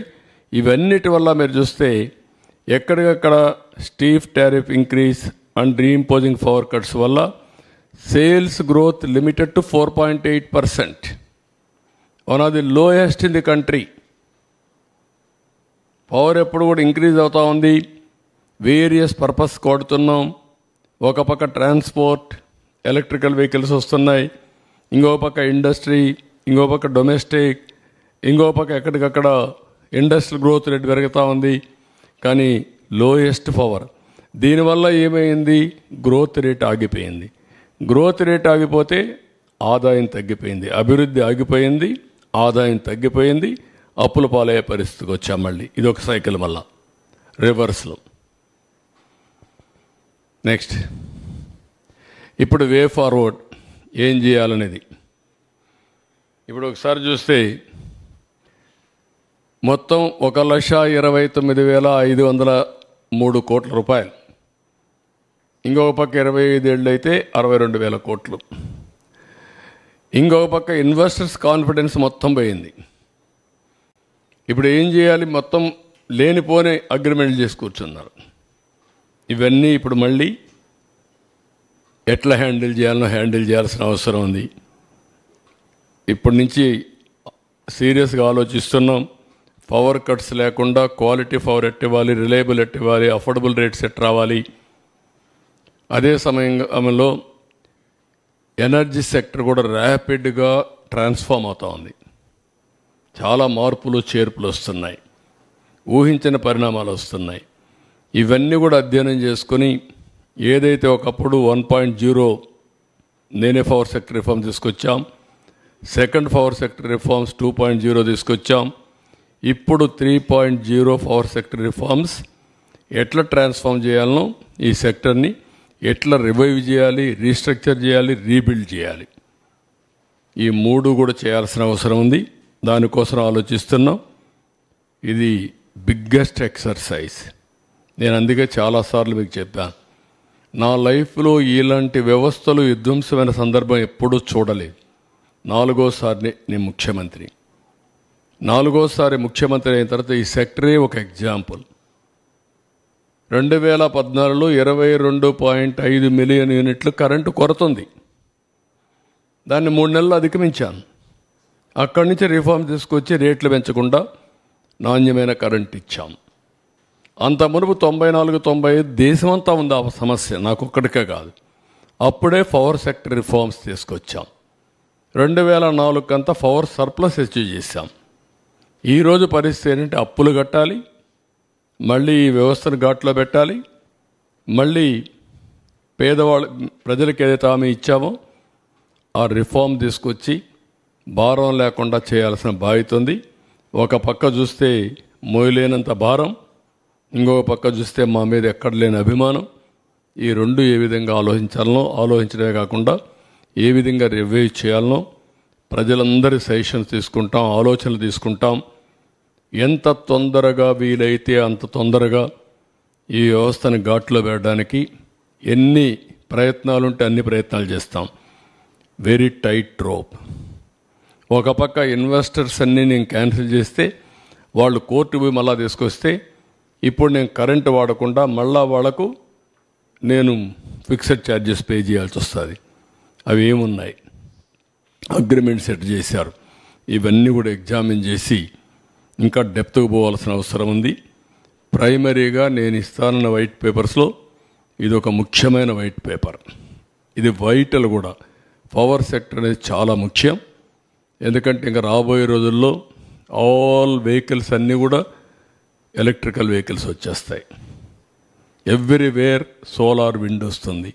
ఇంకా మనం ముందుకు పోతే హైబ్రిడ్ మోడల్లో కానీ తయారు చేసుకోగలిగితే టోటల్గా కాస్ట్ కూడా తగ్గించే అవకాశం వస్తుంది. This is in brief. మీకు ఫస్ట్ మీకు అర్థమై ఉండాలి, లేకపోతే మీరు ఒకసారి చదువుకోవాలి. నేను 14 ఏళ్ళు సీఎంగా చేశాను కాబట్టి ఈ సబ్జెక్ట్ ఎప్పుడెప్పుడు మళ్ళీ ఇది చేసుకున్నాను, రీకలెక్ట్ చేసుకున్నాం. ఒక స్మార్ట్ మీటర్లే కాదు, వేరియస్ యాంగిల్స్ ఉన్నాయి దీంట్లో. Smart meter is only small component, bigger components ఉన్నాయి దీంట్లో. హౌ టు రివైవ్ దీన్ని, ఏది ఎట్ల వరకు ఇప్పటి వరకు ఎంతవరకు ఎరెక్ట్ అయినాయి, ఎంతవరకు అగ్రిమెంట్లు ఉన్నాయి, వాళ్ళ కమిట్మెంట్స్ ఏంటి, ఆ కమిట్మెంట్స్ ఎట్లా ఓపెన్ చేయాలి, దానిపైన ఏ విధంగా పోతే కరెక్ట్గా ఉంటుంది, అవన్నీ కూడా ఎగ్జామిన్ చేయాలి. That will come back. Sir ఇప్పుడు ఈఆర్సీ దగ్గర పెండింగ్లో ఉన్న 17,000 కోట్లని ఏం చేస్తారు? అంటే గవర్నమెంట్ ఏమన్నా షూరిటీ ఇస్తుందా ఈఆర్సీకి కానీ, లేదా అదే బ్రదర్ ఇవ్వాలంటే డబ్బులు ఎక్కడ ఉన్నాయి, షూరిటీ ఇవ్వాలంటే గవర్నమెంట్ దగ్గర ఎక్కడుంది? అన్ని నేను ఏంటంటే వాస్తవాలని మేము ముందర పెడుతున్నా, ప్రజల ముందర పెడుతున్నా. దీన్ని ఏ విధంగా రివైవ్ చేయాలో ఐ విల్ కమ్ బ్యాక్. మళ్ళీ ఒక స్ట్రాటజీ వర్కౌట్ చేసుకుని ఐ విల్ కమ్ బ్యాక్. ఏం చేయాలో చేస్తాం. సార్ ఒకటి చిన్న క్వశ్చన్ ఏంటంటే సార్, ఇక్కడ sir one by one year sir Sambasivarao ఒక క్వశ్చన్. అందరికంటే ఎక్కువ భారం మోస్తున్న వాళ్ళు అతి పేదలు. ట్రూ ఆప్ ఛార్జ్ కానీ, సర్ఛార్జ్ కానీ, ఇంకొకటి కానీ మీరు ఎలక్షన్లో ఇచ్చిన హామీ కూడా వాళ్లకున్న సమస్యను పరిష్కరించేందుకు మార్గం చూస్తానని. ఫస్ట్ ప్రయారిటీగా దాని మీద ఏమైనా మీరు యాక్షన్ తీసుకునే అవకాశం ఉందా? ఉంటే ఆ ఆలోచన ఏంటి చెప్పగలిగితే బాగుంటుంది. అంటే నేను ఏమంటానంటే ఇప్పుడు ఇమ్మీడియట్గా భారం పడిపోయింది. నెక్స్ట్ రెగ్యులేటరీ కమిషన్ మళ్ళీ టారిఫ్ రావాలి. ఆ టారిఫ్ కూడా ఎప్పుడు వస్తుంది మీకు? నెక్స్ట్ మార్చికి వస్తుంది. నవంబర్లో ఫైల్ చేస్తారు, అప్పుడు వస్తుంది. ఒక పక్క టారిఫ్ని ఎట్లా కంట్రోల్ చేయాలి, రెండోది దీన్ని ఎట్లా రివైవ్ చేయాలి. పేదవాళ్ళకు లాంగ్ టర్మ్లో, ఇప్పుడు షార్ట్ టర్మ్లో కూడా నెక్స్ట్ నుంచి ఎట్లా చేయాలి, ఆ తర్వాత ఎట్లా చేయాలి. వేరియస్ ఛాలెంజెస్ ఉన్నాయి. ఇప్పుడు నేను ఢిల్లీకి వెళ్ళాను, అందరి మంత్రులను కలిశాను, ఫైనాన్స్ మినిస్టర్ని కలిశాను. ఇప్పుడు వాళ్ళు కూడా ఎంతవరకు హెల్ప్ చేయగలుగుతారో హెల్ప్ తీసుకోవాలి. మన భారం ఓకే, మనకిక్కడ ఓట్లేసి ఒక దుర్మార్గుడిని ఒక చెక్కలోని తీసుకొచ్చుకున్నాం, ఇష్ట ప్రకారం చేసి వెళ్ళాడు. వాళ్ళకి 29 రాష్ట్రాలు ఒక రాష్ట్రాన్ని మొత్తం చేయలేరు. మన కష్టంతో మనం చేసుకుంటూ వాళ్ళ చేయూత కూడా తీసుకోవాల్సిన బాధ్యత మన మీద ఉంది. అట్లా కాకుండా మొత్తం మీరు భారం తీసుకోండి, మీరే చేయండి అంటే ఒకవేళ ఎన్డీఏలో భాగస్వాములుగా ఉన్నా వాళ్ళకు కూడా ఇబ్బందులు ఉంటాయి. ఈ విషయం ప్రజలు గుర్తుపెట్టుకోవాలి. ఒక దుర్మార్గుడు చేసిన పనికి ఇప్పుడు తెలంగాణ ఉంది, ఆదాయం ఉంది అక్కడ, ఇక్కడ ఆదాయాన్ని కూడా చంపేశాడు. ఆదాయాన్ని చంపేశాడు, అప్పులు చేశాడు. ఇంకొక పక్క ఎక్కడ దొరికితే అక్కడ అప్పులు చేశాడు. కడాన మద్యాన్ని కూడా తాకట్టు పెట్టి 25 ఏళ్ళకు అప్పులు తెచ్చిన మహానుభావుడు. ప్రభుత్వ భూముల తాకట్టు పెట్టి అప్పులు తీసుకొచ్చిన వ్యక్తి. ఇది చాలా డిబేట్ జరగాలి. ఇప్పుడు నా 45 ఏళ్ల రాజకీయ జీవితంలో ఎప్పుడూ చూడనటువంటి దుర్మార్గమైన పాలనని ఈ 5 ఏళ్లలో చూసాం అంతే. సార్ ఇప్పుడు 2014 నుంచి 19 వరకు పవర్ ఇంటరప్షన్ లేదు, ప్లస్ ఛార్జీలు కూడా పెంచలేదు. మళ్ళీ ఇప్పుడు నుంచి మీరు ఎన్నికల ముందు చెప్పారు, ప్రస్తుతం అందరికి ఇబ్బంది ఏంటంటే పవర్ ఇంటరప్షన్స్ లేకుండా చేసే బాధ్యత నాది. అది రేపు ఎల్లుండి చేస్తా. ఇప్పుడే చెప్తున్నా మీ అందరి ముందర, మా విజయానందకి ట్రాన్స్కోకి అందరికీ చెప్తున్నా, we are very clear, I'm very clear. Everywhere meters ఉంటాయి, బీ కేర్ఫుల్. ఎవడైనా సరే ఎక్కడైనా సరిగా పని చేయకపోతే ఆ రికార్డు తీసుకొని will take firm action. Voltage ఉంటుంది, ఎప్పుడు కట్ అయ్యేది ఉంటుంది, అప్ టు సబ్స్టేషన్ వరకు ఉంటుంది, ఈవెన్ ఇంటి వరకు కూడా ట్రాక్ చేసే అవకాశాలు ఉన్నాయి. కాబట్టి ఎక్కడైనా సరే అది ఉంటే ఆ సిస్టమ్ ఎస్టాబ్లిష్, ఆ సిస్టమ్స్ కూడా చంపేశారు. ఒకప్పుడు ఇక్కడ కంట్రోల్ రూమ్ పోతే యూ కెన్ మానిటర్ ఎవ్రీథింగ్. ఇప్పుడు ఆ రికార్డ్స్ కూడా లేకుండా చేశారు. వీళ్ళు కూడా డిస్టర్బ్ చేశారు. వీళ్ళు వచ్చిన తర్వాత దేవుడు పట్టించుకోదు, వీళ్ళు పట్టించుకోడు, వదిలేశారు. Now I'm asking them, current కోతలు అనేది రాకూడదు, లో వోల్టేజ్ ఉండకూడదు, కరెంటు క్వాలిటీ ఇవ్వాలి. దట్ నిన్న మొన్న కూడా కొన్ని కంప్లైంట్స్ వస్తున్నాయి. You alert everybody by taking teleconference and video conference. Not ఎవన్ single complaint రావడానికి వీల్లేదు. ఒరిజినల్గా మీరందరూ గుర్తుపెట్టుకోవాల్సింది, ఒరిజినల్గా రిఫార్మ్స్ తెచ్చిన ముఖ్యమైన ఉద్దేశం ఏంటంటే నాణ్యమైన కరెంటు తక్కువ ధరకు ఇవ్వడానికి పవర్ సెక్టర్ రిఫార్మ్స్ తీసుకొచ్చాం. అందుకే ఎలక్ట్రిసిటీ డిపార్ట్మెంట్లో మీరు చూస్తే అన్ని డిపార్ట్మెంట్ల కంటే ఎక్కువ శాలరీస్ ఎలక్ట్రిసిటీ డిపార్ట్మెంట్లో ఉంటాయి. ఎందుకంటే ఇక్కడ కష్టపడి పని చేస్తున్నారనే ఉద్దేశంతోనే రిఫార్మ్లో ముఖ్యమైన ఉద్దేశం ఎంప్లాయీస్ హ్యాపీగా ఉండాలి, మెరుగైన సేవలు కన్జ్యూమర్స్కి అందించాలి. సార్ అగ్రికల్చర్ పంప్ సెట్స్ కి స్మార్ట్ మీటరింగ్ ఒకటి ఏర్పాటు చేస్తున్నారు కదా సార్. ఇప్పటికే 50,000 వరకు ఇన్స్టాలేషన్ చేశారు. అది కంటిన్యూ చేస్తారా లేకపోతే విత్డ్రా చేస్తారా? మీరు అపోజిషన్లో ఉన్నప్పుడు కూడా మేము తీసేస్తామని ఒక హామీ ఇచ్చారు. మేము అది కూడా వర్కౌట్ చేస్తున్నాం. ఒకవేళ ఈ స్కీమ్లో ఓవరాల్ స్కీమ్ అది ఎంత రేట్ ఉంది అవి కూడా చూసుకోవాలి. రెండోది అగ్రిమెంట్లు ఏమైనా చూసుకోవాలి. మూడోది ఒకవేళ అలాంటి మీటర్లు పెట్టుంటే మళ్ళా వేస్ట్ చేయకుండా అక్కడే సోలార్ ప్యానల్స్ కూడా ఇచ్చి గవర్నమెంట్ ఖర్చుతోనే ఇచ్చి 4-5 ఏళ్ళలో రీపేమెంట్ కూడా అయిపోతుంది. వాళ్ళే ఆపరేట్ చేసుకుంటారు, పవర్ ఉపయోగించుకుంటారు. సర్ప్లస్ ఉంటే డిపార్ట్మెంట్కి ఇస్తారు, తిరిగి డబ్బులు పే చేసే విధానం కూడా తీసుకొస్తాం. ఒక 25% ఎక్కువగానే పెట్టామనుకోండి వాళ్ళకు, ఆ 25% డిపార్ట్మెంట్కి ఇవ్వచ్చు. To that extent will pay money. అయితే ఇవన్నీ కాస్ట్లు కూడా చెక్ చేసుకోవాలి. సార్ 2 క్వశ్చన్లు ఉన్నాయి సార్. ఒకటి, power generation units back down అయినాయి లాస్ట్ 5 yearsలో. But at the same time operational expenditure more than 40,000 crores పెరిగింది. ఎక్కడ ఈ ఆపరేషనల్ ఎక్స్పెండిచర్ ఎక్కడ ఖర్చు చేశారు? ఒకటి. 2, are you going to revise the proposal to enter into agreement with SECI? I have to go through all these things. నేను ఎమోషన్గా నేను ఏదంటే నోటుకొచ్చి మాట్లాడితే నా క్రెడిబిలిటీ పోతుంది. ఫస్ట్ ఆఫ్ ఆల్ ఏం చేసినా have to go through systematically. Agreement విలువ ఎన్ని, ఇన్వెస్టర్ కన్విన్స్ చేయడమా, వేస్ట్ ఆఫ్ ఎక్స్పెండిచర్ వస్తే ఏం చేయగలుగుతామో ట్రాన్స్పరెంట్గా చేయాలి, కన్విన్స్ చేయాలి.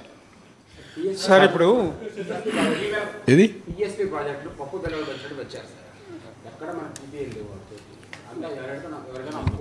అంటే జగన్ చేసిన విధ్వంసులు అదొకటండి.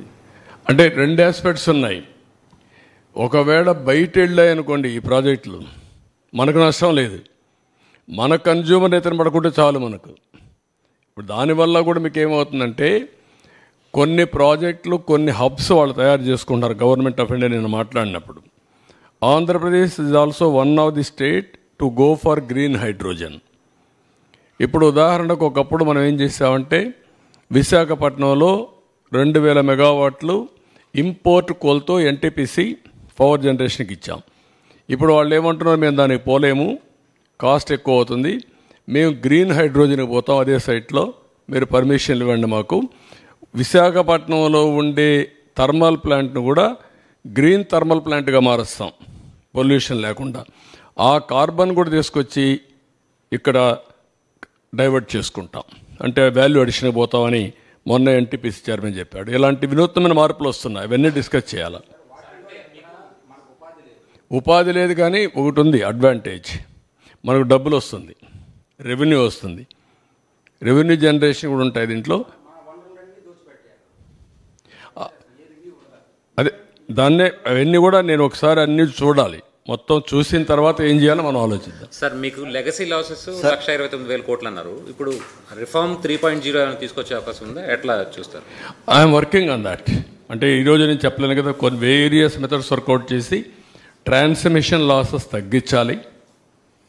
రెండోది కాస్ట్ ఆఫ్ జనరేషన్ తగ్గాలి, ఏది తగ్గుతుంది. మూడోది హైబ్రిడ్ మోడల్లో వెళ్ళాలి. ఆ మూడు కూడా ఇంటిగ్రేట్ చేయాలి. నేను ఇప్పుడు టెక్నాలజీ ఉంది కాబట్టి ఆ టెక్నాలజీతో ఇవన్నీ చేసి దెన్ తర్వాత మీరు చెప్పినట్టు గ్రీన్ హైడ్రోజన్. అప్పుడు గ్రీన్ హైడ్రోజన్కి పోతే నెక్స్ట్ లెవెల్ ఆఫ్ అమోనియా ఇవన్నీ వస్తాయి. That to at work. అంటే బతకాలి కదా, అటంజ వేసి భయపడిపోయేసి పారిపోలేం కదా. How to survive, how to fight. Sir ఈ ఇన్ఫ్రాస్ట్రక్చర్ డెవలప్మెంట్ చేసే క్రమంలో ట్రాన్స్కో వాళ్ళు కొత్త లైన్లు వేయలేదు, ఎంతప్పటికీ సబ్స్టేషన్స్ కడుతున్నారు 11/33 అట్లా. కానీ 120 అలాగే 200, 400 కేవీకి సంబంధించినటువంటి మెయిన్ లైన్లు అనేది లేకపోవడం వల్ల చాలా ప్రాబ్లం అవుతుంది. అట్లాంటి ఈ 3.0లో ఉంటాయా? అంటే మెయిన్ లైన్ లేకుండా ఎంత?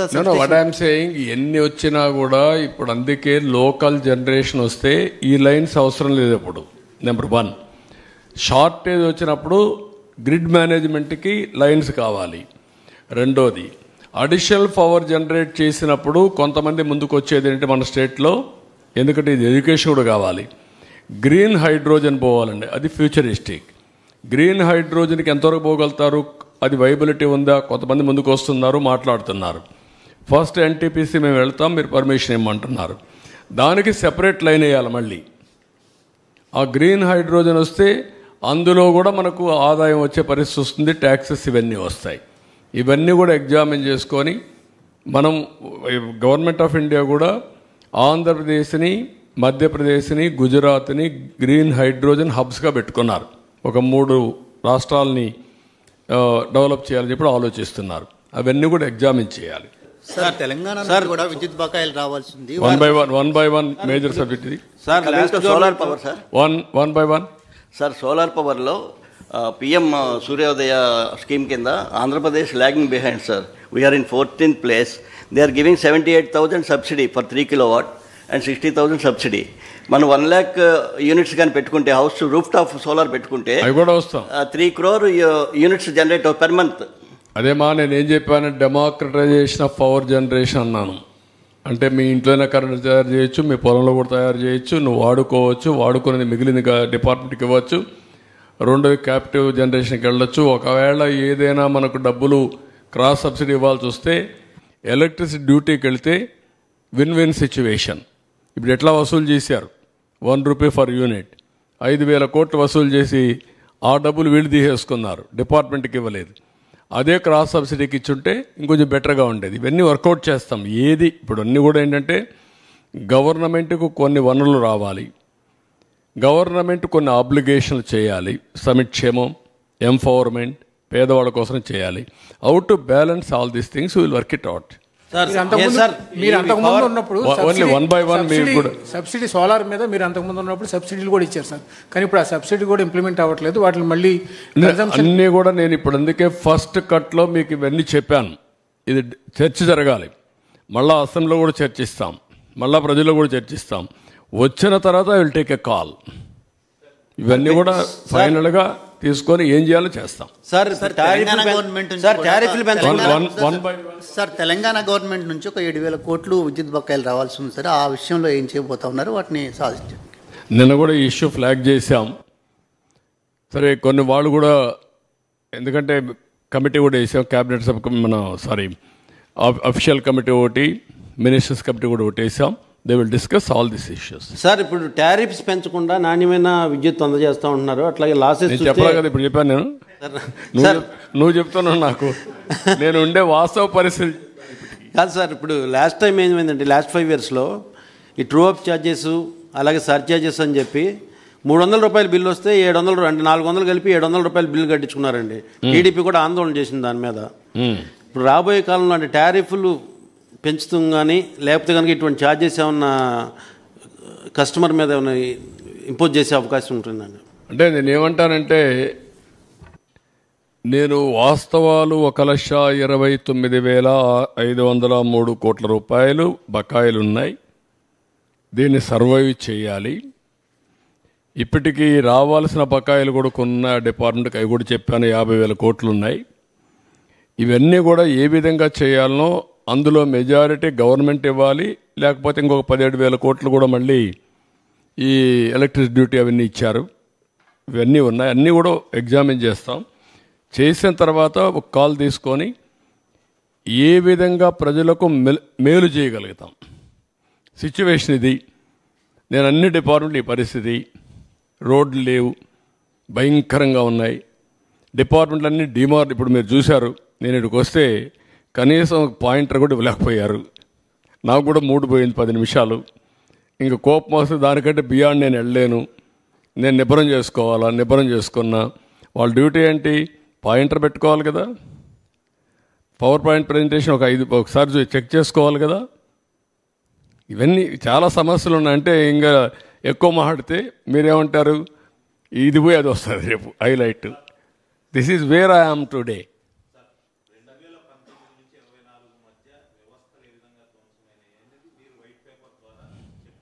మైక్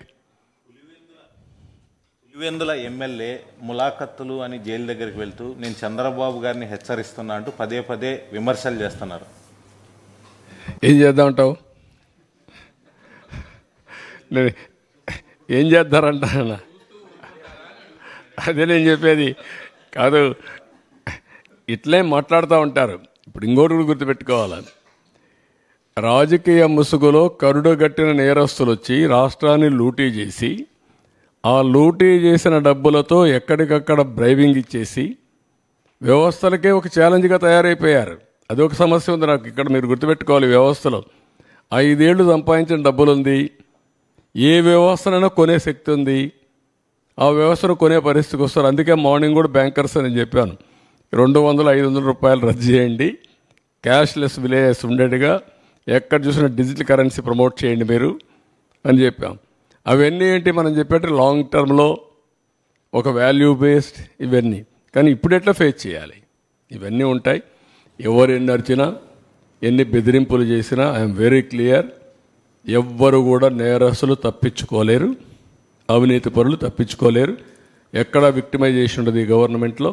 ఈ గవర్నమెంట్లో ఒకటే ఉంటుంది, ఫర్మ్గా ఉంటుంది గవర్నమెంట్, ఎవ్వరికి భయపడదు, సిస్టమేటిక్గా ఉంటాం.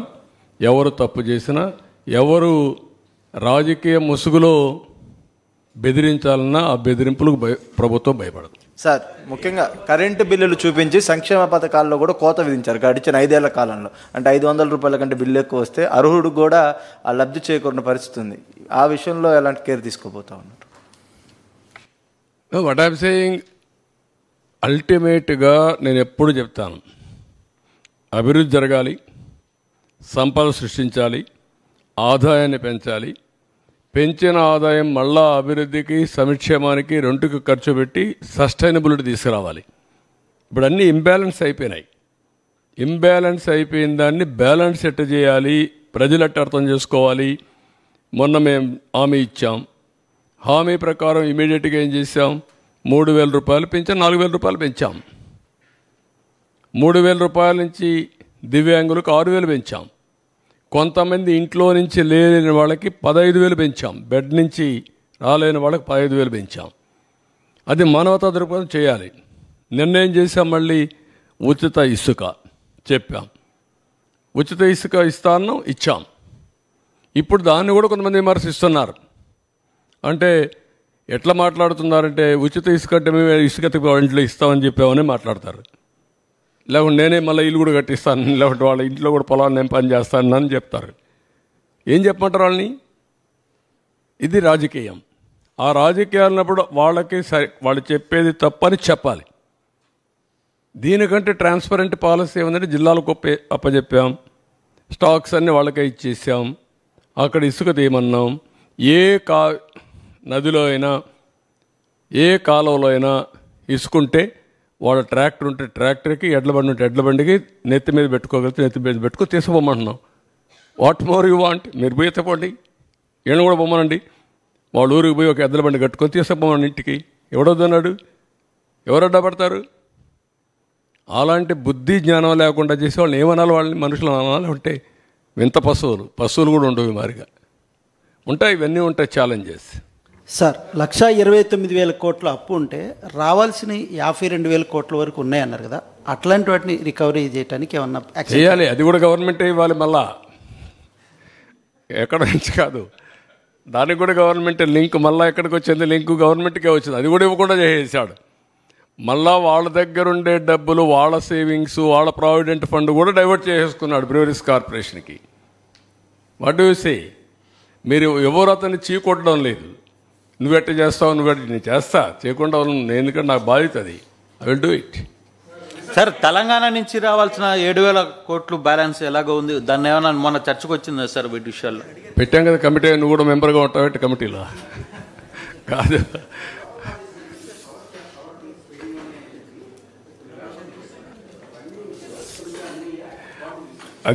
అది కూడా చూడాలి. ఇచ్చారా? లోకల్ బాడీస్ నుంచి ఎప్పటికప్పుడు పవర్ కట్ చేశారు, ఇది డబ్బులు కట్ చేశారు ఫైనాన్స్ కమిషన్ నుంచి. అవి మీకు వచ్చాయా లేదంటే గవర్నమెంట్కి వెళ్ళిపోయినాయా? పార్ట్ వచ్చాయంటున్నాడు. అది చూడాలి, లెక్కలు చూడాలి. ఇప్పుడు లెక్కలు చూడాలంటే ప్రజెంట్ సిఏజీ కూడా లాభం లేదు, కొత్త సిఏజీ ఏర్పాటు చేయాలి ఇప్పుడు.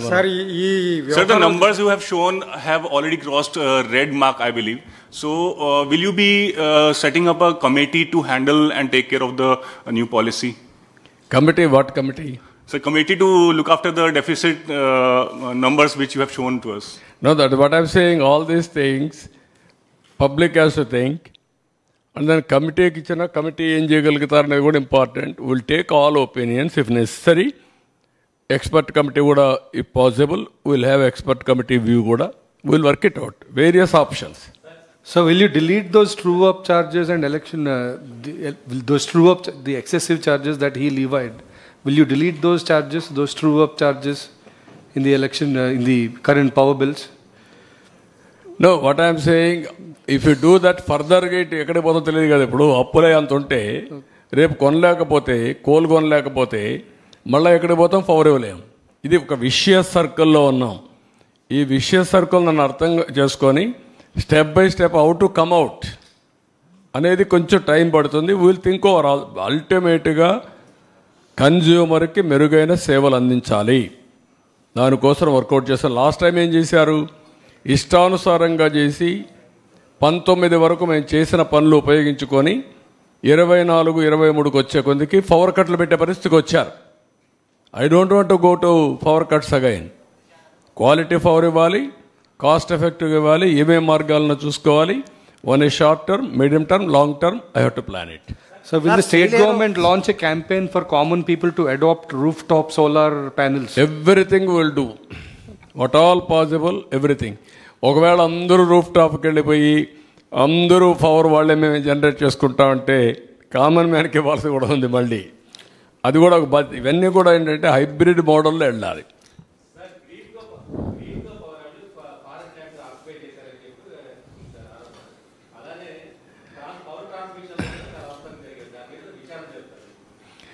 ఎవ్రీథింగ్ మేము ఇన్ఫర్మేషన్ తెప్పించుకుంటాం. అదే సమయంలో ఆరోపణలు చేస్తారా, కమిటీలు వేస్తారా, ఎంక్వైరీలు వేస్తారా, ఎవరు ఇన్వెస్ట్మెంట్ లేకుండా చేసేస్తారా మీరంటే దానికి సమాధానం లేదు. కాదు, ఇప్పటికే ఈ రాష్ట్రంలో ఒక భూతం ఉందని ఎవడు రావాలంటే భయపడుతున్నారు. మేము అందుకే పదే పదే చెప్తున్నా, ఆ భూతాన్ని రాబోయే రోజుల్లో శాశ్వతంగా భూములనే పెడతాం, సమాధి కట్టేస్తాం, భూతానికి రాజకీయ సమాధి కడతాం అని చెప్తున్నాం.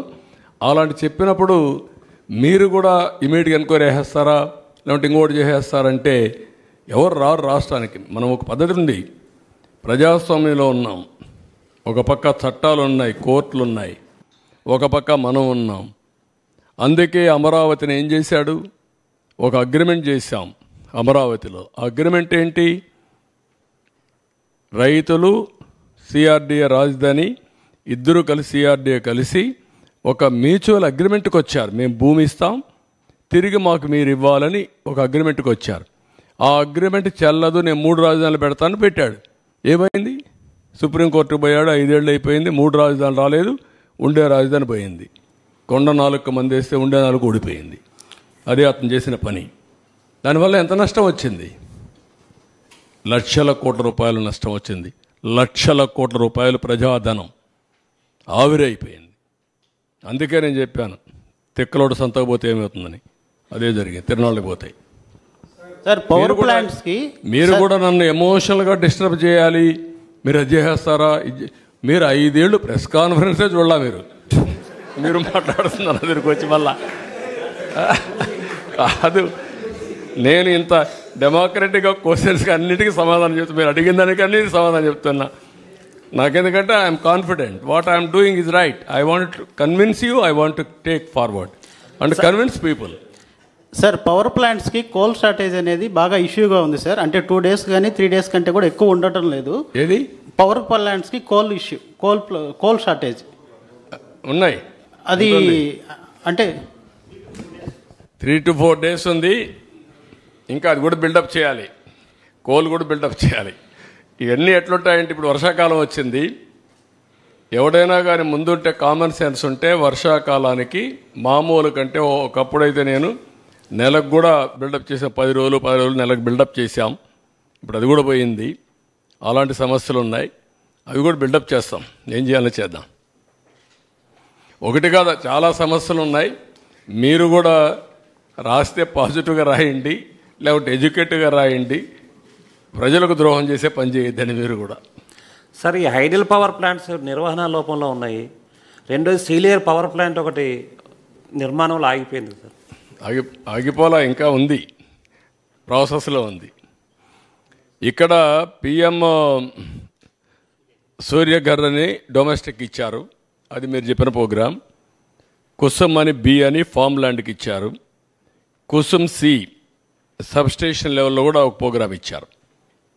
అంటే సబ్స్టేషన్ లెవెల్లో డిమాండ్ సప్లై బ్యాలెన్స్ కోసం ఒక 50 మెగావాట్లు 60 మెగావాట్లు అక్కడ ఇచ్చి అక్కడ చేయడం. కుసుమ్ బి ఫామ్ ల్యాండ్లోనే వాళ్ళకు సోలార్ అవన్నీ పర్మిషన్లు ఇవ్వడం, వాళ్ళు చేయడం. అదే మరి సూర్య గారు వచ్చి డొమెస్టిక్ ఇచ్చి రూఫ్ టాప్లో పెట్టడం. ఈ 3 ప్రోగ్రాంలు కూడా గవర్నమెంట్ ఆఫ్ ఇండియా ఇచ్చింది. ఇది ఏ విధంగా లాజికల్గా తీసేపోను, విల్ టేక్ ఇట్ అప్. మొన్నే బీపీఎల్తో మాట్లాడాం, బీపీసీఎల్ వాళ్ళు కూడా వస్తున్నారు. అది వస్తే ఇక్కడ పెడతారా ఎక్కడ పెడతారా వాళ్ళ కన్వీనియన్స్ అవన్నీ మాట్లాడుకొని మ్యూచువల్లీ అగ్రీడ్ ప్లేస్లో పెట్టాలని, మన రాష్ట్రానికి రావాలని ఆశిస్తున్నా. Okay, thank you.